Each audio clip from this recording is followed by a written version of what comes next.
probably. So, to my right hand side, we have the lovely Connor. I can't remember, was it Launder? Launder, yeah. Yeah, Connor. See, I'm you German, like I got good English. Just got it. Connor Launder. Obviously, we're just here at the moment here in my place. We're gonna sit down and talk a little bit about some topics that might be of value to you guys. So yeah, obviously, I'm Stephen Physique. This is obviously where we're shooting today. Obviously, we're gonna go to West Brom and do some leg training. Nasty little leg session coming in. Well, I say put him, but he's probably going to put me. We'll put each other through the mill, run each other through the mill. But yeah, in regards to obviously a couple of questions that we had from the Q&A. First of all, it was cut this bit out. Hold on.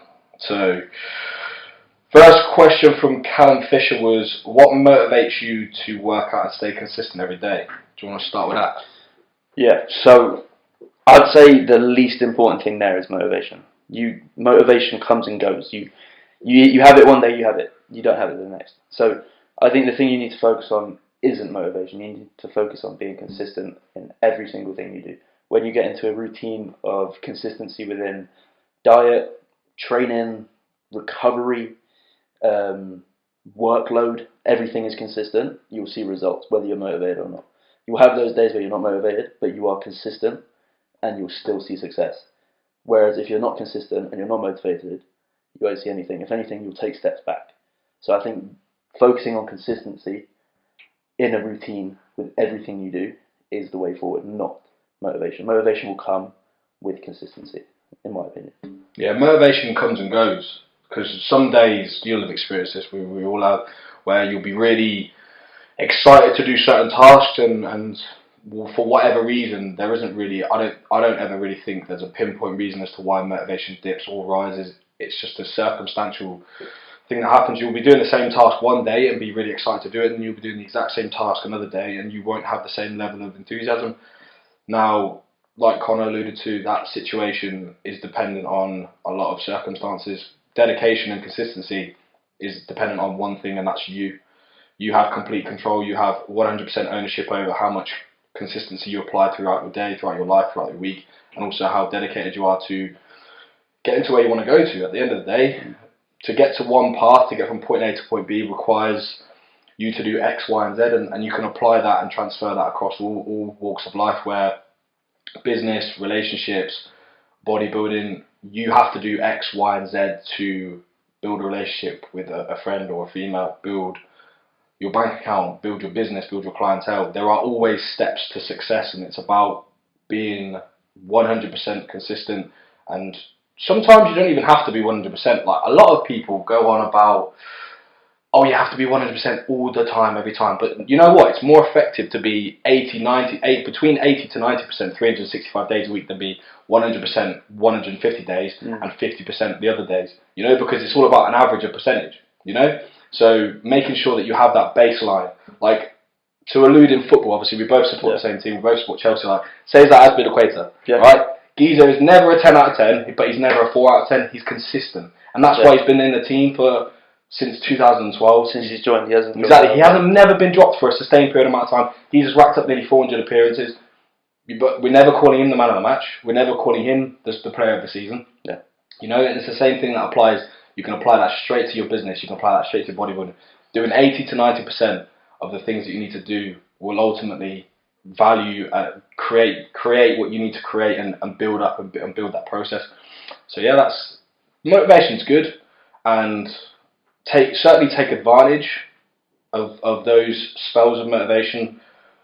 But don't get too high about the highs and don't get too down about the lows. You know, making sure that you remain very consistent with your mindset, and so you don't get too down because I think a lot of people I see, they get too disheartened when they're not feeling themselves. They get too disheartened about not having a good day, and it's the same for everyone. We all have good days, we all have bad days, but it's what you do on those bad days that makes the good days shine even brighter. So yeah, I think motivation isn't really it's a word that gets overused, and it's something that it's not really the focus point, but again, it's one of those things where a lot of these pages like Macaulay Motivation, Daily Motivation, these pages are called motivation, you know, and the people miss misconstrued the actual effectiveness of motivation and what it means, when realistically that's not the thing that matters. So yeah, I think with bodybuilding more specifically as well, it is a game of consistency. It's not you're going to have a long day and an off day. You're going to have to be consistent for a long period of time. Like going into the sport, if you want to be serious about it, if you want to be one of the top dogs, you want to be at the top level, you need to be prepared for the next 10 years of your life to be the same. 100%. You can add things in and take things out to spice it up, but that won't guarantee you the exact same results. You need to be ready to commit your life and a very long period of time to doing the same thing day in, day out. Whether that be eating the same foods, sleeping the exact same time, training the same time, training the same weight with the same people, drinking the right amount of drinks and missing out alcohol and bad foods and all that stuff. You need to be ready to give shit up. And on the days you're not motivated, it's going to be easy to bring those back into your life. But with discipline and consistency, you can miss them out.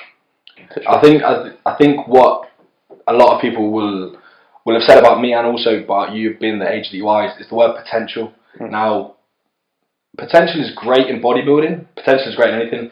But like you just said, if you don't remain consistent, your potential goes away like with a click of a finger. You know, you're not going to be where some people will say you will be when you're 25 if you don't remain doing what you're doing now. It's that simple. Yeah. And that's what is the great thing is about bodybuilding. The great thing is about certain aspects of business as well, where you have to earn that right. You simply do. No one can give you 10 pounds of stage weight. No one can give you that. You have to go out, you have to earn the muscle in the gym, you have to eat the right foods, you have to maintain a very good sleep cycle and supplementation plan. No one does that for you. And the people who you see at the top of the game that have a team around them, for 10 years, 15 years prior to that, they didn't have that team. Yeah. They had to do all of those things on their own. And obviously, I'm getting into that stage where I'm realising having the team around me will obviously take a few bits of bobs off of you in terms of stress, but at the same time, you have to work your way up to that. And it's all about those ladders up those steps up the ladder. And a lot of people, again, try and take too many big steps in the ladder when focusing on 2, 3, 4 little steps will still get you in the same place, but people are always trying to rush things, and you can't rush bodybuilding. You have to make sure that the thing is, like you will know, in a gaining phase or a dieting phase, you're only allowed to eat a certain amount of food. If you try and go and eat over food or you under eat, you're going to fuck your runway. And it's all about runway in this sport. Like you said, in 10 years' time, you don't want to be a good bodybuilder for 2 years. You want to be a good bodybuilder for 10, 15 years. And this is where social media comes in, and people get a bit like impatient. Yeah, impatient's a great word. They get impatient about the process because they see Instagram going nuts when someone's shredded. They see Instagram going nuts when someone gets a PR on a bench or a PR on a deadlift. You know, it happens. That's the social media. But those people that are getting gassed about those things, 9 times out of 10, or I would say 80% of those people have been through that journey with that person. And yeah, okay, one post might pop, but behind that post is 300 other posts that didn't pop. 100%. And you're like you just alluded to, the whole thing about that previous 300 days where if you come across one post and you go, oh, okay, that seems pretty cool, that's getting lots of engagement, but yeah, there's lots of things behind the scenes that no one sees, and this is why documenting everything has become way more fashionable, because before we didn't have it all. You know, there were only a select few people, and a lot of people that have these big Instagram and big YouTube followings, those were the people that started documenting before anyone else, and they've taken the opportunity way before it became generic and way before it became oversaturated. So yeah, don't get too caught up on the single things. Like my mentality on Instagram is completely flipped. Yeah. Like for me, I run a business. I understand that my business is my livelihood. Instagram's a byproduct of that, and it's nothing more, nothing less. So this whole ideology of impressions, followers, reach, all that, fuck it all, man. The only numbers I give a fuck about are the ones in my fucking bank account. Yeah. The ones in my bank account, the ones in my fucking logbook, and that's it, man. Simple as that. I think with the whole Instagram thing, they all believe, I'm saying they all, but the majority of people believe it is a instant gratification. They want that instant, they want to feel fucking sick straight away. They want to go to the gym for 5 weeks and be jacked. They want to be lean as fuck. It doesn't work like that. It's a long fucking game. You need to put in the time. What you put in is what you're going to get out. So instant gratification is not what this sport's about. So if that's what you're looking for, find something else, because this isn't for you if that's what you're wanting. Yeah, and going back to the actual question of motivation as well. A lot of people, and this is why we said motivation isn't really a factor you should focus on. A lot of people will see these posts. A lot of people will see the people on stage, and then that'll be the switch in their head and go, this is what I want to do. But then a lot of the times, and I find this running a business with online coaching, is that people always want something until they know what's required to get to that goal. And then that's when they go, ooh, what, 5 meals a day? What? Yeah, training 5 times a week. Don't know about that, you know? So to us, we take it slightly for granted, and that's also an aspect of online coaching we enjoy, because not everyone has the same viewpoint of what bodybuilding is. Some people just want to get in shape for a holiday. Some people just want to look a little bit better in the mirror. Like, that's the beauty of this industry, and that's something that sometimes gets lost with Instagram and filters and Photoshop and everything. But at the same time, everybody has their own why, everybody has their own reason for why they want to improve themselves, and that's why it's such a diverse industry, because everyone has slightly different, like your goals and my goals might on the face of it be slightly similar or very similar, but at the end of the day, there's going to be nuances in the reasons behind it, and kind of stemming back to like the days before bodybuilding. So for me, I was bullied, and that's what stemmed the improvement